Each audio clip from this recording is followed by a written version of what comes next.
Director General Ryder, Ambassador Bhatti, Ambassador King, ladies and gentlemen, colleagues, I deeply regret that I can't join you in person for this important meeting of the ILO Development Partners on Youth Employment. Of the estimated 200 million unemployed people last year, nearly 40%, or about 75 million, were between 15 and 24 years of age. And in many countries, the unemployment picture is further aggravated by large numbers of young people engaged in poor quality and low-paid jobs, with insecure work arrangements, including also the informal economy. Now, behind these statistics lies the fate of millions of young people and their families. So we have to take care of their frustrations. I believe that the key lies in joining forces and working together. Now, our work on employment, which is a key pillar of the Copenhagen Declaration on Social Development and the Program of Action of the World Summit for Social Development, well, my division has long collaborated with the employment sector of the ILO, and our collaboration on youth employment specifically began with our partnership in the Youth Employment Network, in which the ILO and UNDESA have joined forces with the World Bank to provide improved employment opportunities for youth. We also collaborate closely with the ILO's Youth Employment Program through the Interagency Network on Youth Development, of which we are the permanent co-chair. Last year, the ILO acted as the rotating co-chair and greatly helped advance the youth agenda within the United Nations.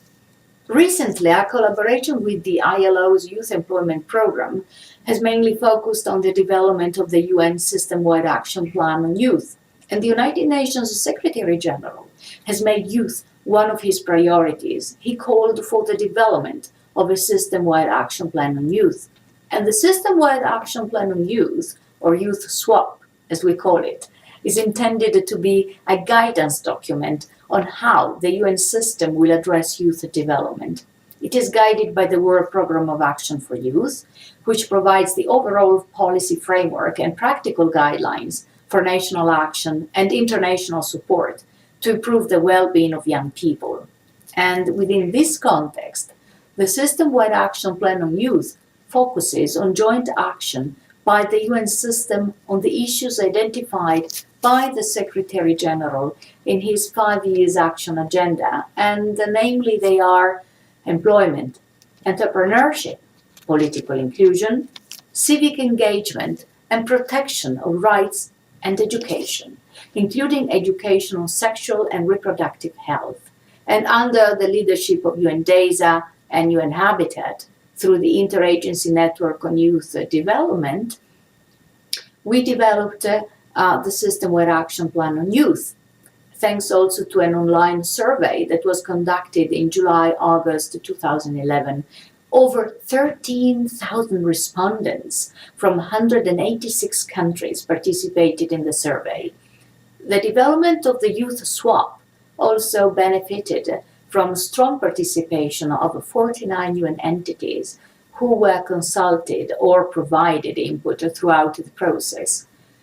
The overarching goal of the employment and entrepreneurship sections of the Youth Swap revolves around the promotion of greater opportunities for youth to secure decent work and thus contribute to poverty reduction.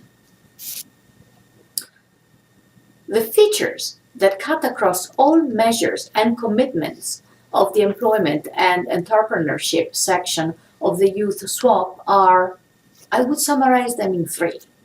The first one, the promotion of gender equality in the world of work.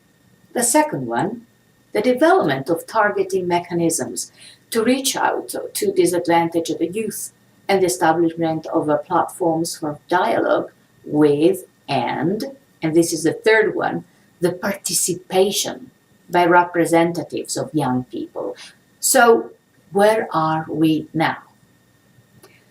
The development phase of the Youth Swap has just been completed. The system-wide action plan will now be discussed at the upcoming meeting of the high-level committee on programs in about 2 weeks' time, and upon endorsement of the youth swap, the interagency network on youth development will prepare an implementation plan and begin implementation within the coming next months.